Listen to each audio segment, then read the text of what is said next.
एक बार पुनः बच्चों श्री हनुमत कृपा क्लासेस में आपका स्वागत है।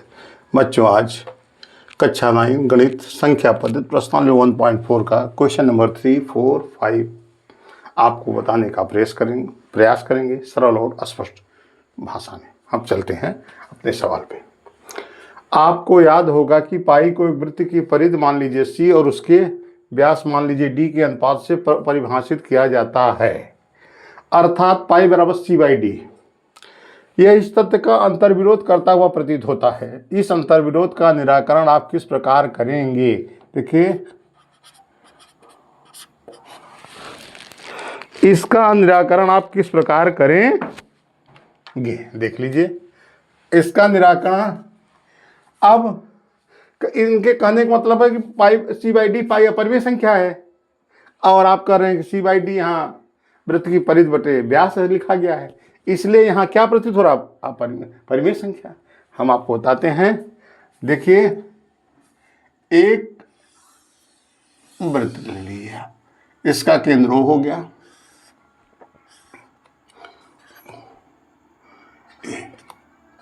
त्रिज्या है,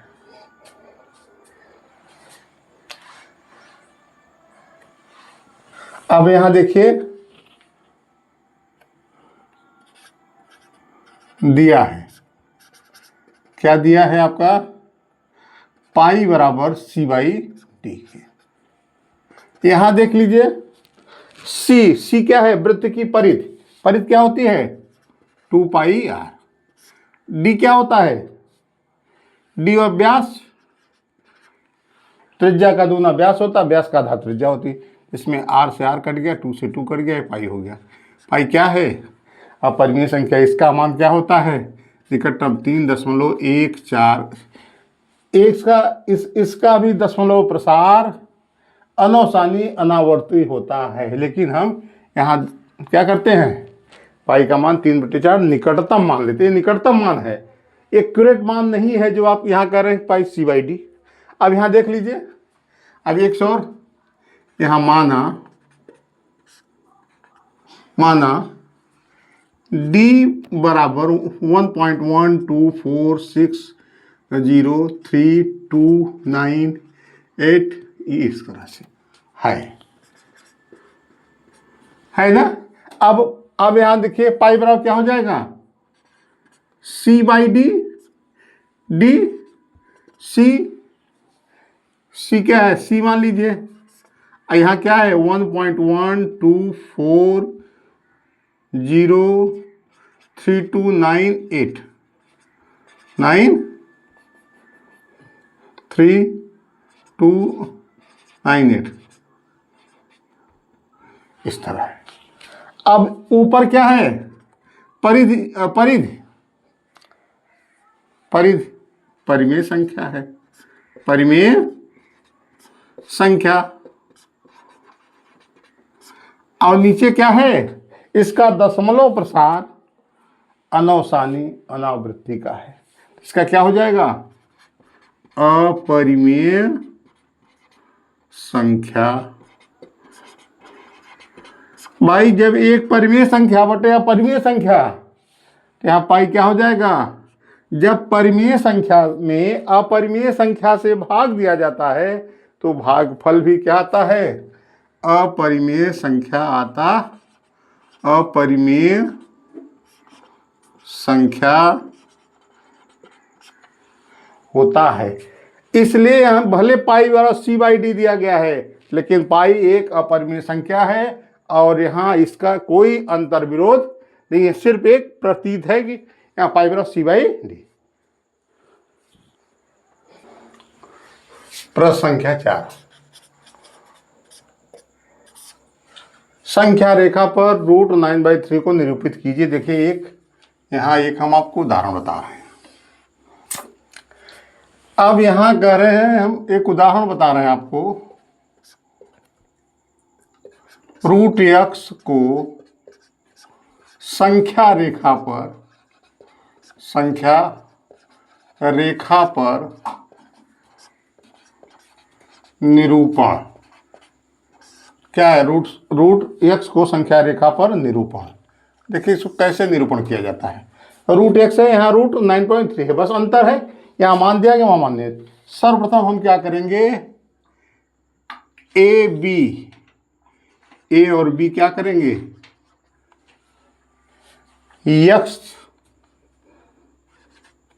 यक्स इकाई खींच लेंगे, जो मान होगा यक्स का ए बी कर लिए। अब यहां बी से, यहां बी हो गया, यहां सी, एक इकाई खींच लिया।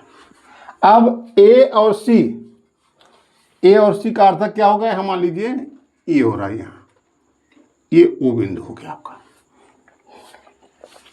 यहां से एक ऐसे चाप करें, ये बन गया, क्या हो गया, ये हो गया ना। अब यहां देख लीजिए हमने खींच दिया। बी पर क्या करेंगे, हम यहां बी से लंब डाल देंगे जो डी पर काट रहा है। ओडी को चाहेंगे तो हम मिला लेंगे, ओडी को मिला लिए। अब यहां देख लीजिए ओ ए बराबर ओ सी बराबर ओ डी, चूंकि एक ही वृत्त की त्रिज्याएं हैं, एक ही वृत्त की त्रिज्याएं क्या होती हैं, आपस में बराबर होती हैं।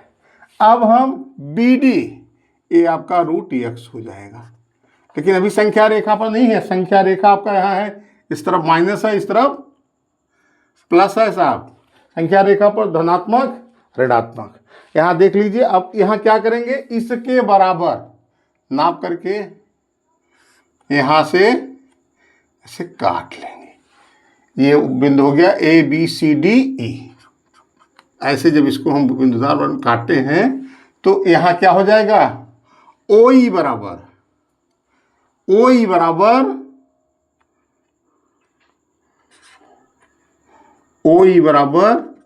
Root x.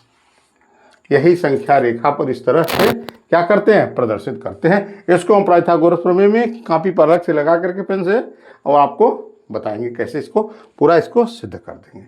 आपने इसमें सर्वप्रथम क्या किया, अब इस सवाल को हल करने देखिए हमने क्या किया, ए बी को हमने यक्स के बराबर, यहाँ क्या है, यहाँ हमने 9.3 ए हो गया, ये बी हो गया। अब यहां से एक इकाई, जैसे वहां लिया था बिंदु सी ले लिया, एक इकाई। अब ए सी का मध्य बिंदु क्या है, मान लीजिए आपका मध्य बिंदु ओ है। यहां से एक, अब यहां से देख लीजिए इसका नाप दोनों बराबर होना चाहिए।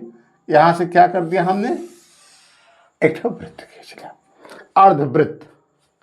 अब यहां से क्या कर रहे हैं, हम बी से इसको मिला देंगे, ये हो गया आपका डी, और यहां से इसको यहां मिला दिए,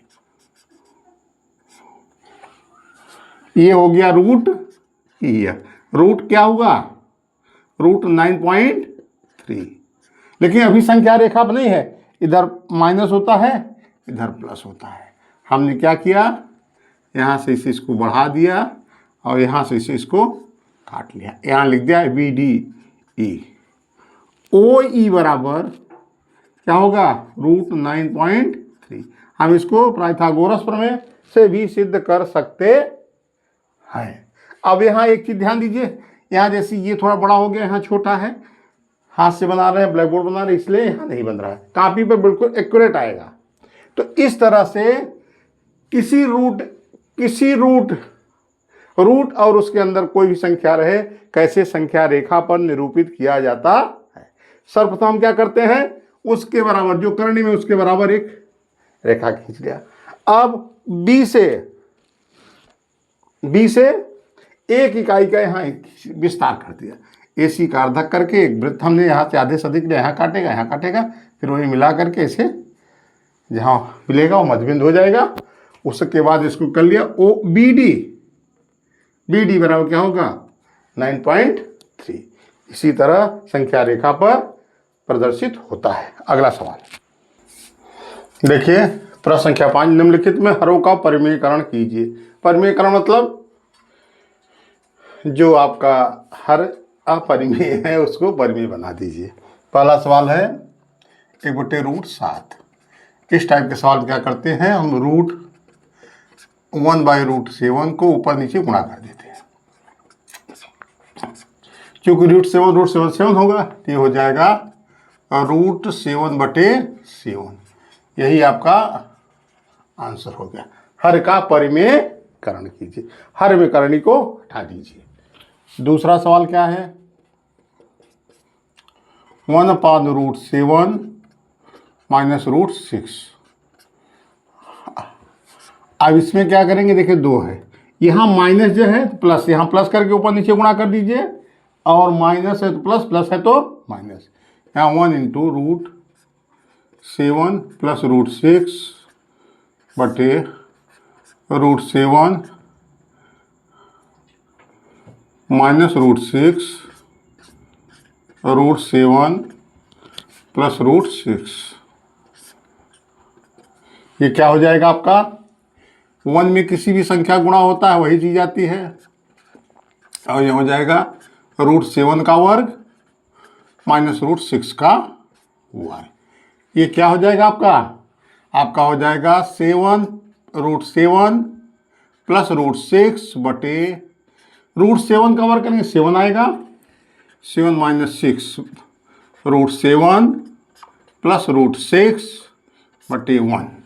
यहाँ लिख दीजिए, चूंकि a - b और a + b, ये बड़े क्वेश्चन करिए, बराबर क्या हो जाएगा, a² + - b² प्लस नहीं होगा, सॉरी बोलने में गलती हो गई, a - b, a + b का a² - b²। तीसरा सवाल आपका क्या है, तीसरा है 1/√5 + √2। इसको भी देख लीजिए, वहाँ माइनस था यहाँ प्लस है, तो यहाँ माइनस करिए, 1/√5 माइनस √2, सब कुछ सेम है, प्लस है, तो एक मिनट इसके बराबर करिए थोड़ा, यहाँ √1 √5 + √2, नीचे हो जाएगा √5 + √2। देखिए यहाँ माइनस का गुणा होगा, बोल रहे कि यहाँ प्लस था तो माइनस का ऊपर नीचे गुणा कर दीजिए, आपको क्या हो जाएगा, √5 माइनस √2। ये क्या हो जाएगा, ये हो जाएगा आपका √5 माइनस √2 बटे √5 का वर्ग माइनस √2 का वर्ग। क्या होगा, ये हो जाएगा √5 माइनस √2, यहाँ नीचे √5 का क्या हो जाएगा, √5 का वर्ग 5 हो जाएगा, 5 - 2 तो √5 माइनस √2 बटे 3। हर का परिमेयकरण आ गया, हर में परिमेय संख्या आ गई। √5 माइनस √2 तो ये इसका वर्ग हो गया। ठीक, अब नेक्स्ट सवाल क्या है, 1/√7 - 2। देखिए √7 है, उसमें इसमें भी माइनस है, तो यहाँ करेंगे 1 × √7 + 2 का, √7 - 2 एक कोष्टक में, दूसरे में क्या है, √7 + 2। फिर वही चीज़ आ गया, यहाँ कितना हो गया, ये हो गया √7 + 2 बटे √7 का वर्ग माइनस 2 का वर्ग। वही सूत्र यूज होगा सब में, a + b a - b। यहाँ हो जाएगा √7 + 2, नीचे हो जाएगा √7 7 - 4, यहाँ हो जाएगा 1/3, 7 का 7 हो जाएगा, 2 दूनी 4, 1/3 √7 + 2। यही आपका आंसर हो जाएगा। इस तरह से हर का परिमेयकरण किया जाता है। ये प्रश्नावली संख्या पद्धति कंप्लीट हुआ। नई एनसीईआरटी 2026-27 के सेशन के लिए आप हमारे चैनल को करबद्ध प्रार्थना है कि हमारे चैनल को लाइक, सब्सक्राइब, शेयर जरूर करें। अगर कोई भी आपको कमेंट करना है तो हमारे कमेंट बॉक्स में लिख दीजिए। कोई ना समझ में आता हो, कब बाई मिस्टेक बोलने में या लिखने में कभी मिस्टेक हो जाता, तो आप सुझाव और अपने प्रश्नों को पूछ सकते हैं। धन्यवाद।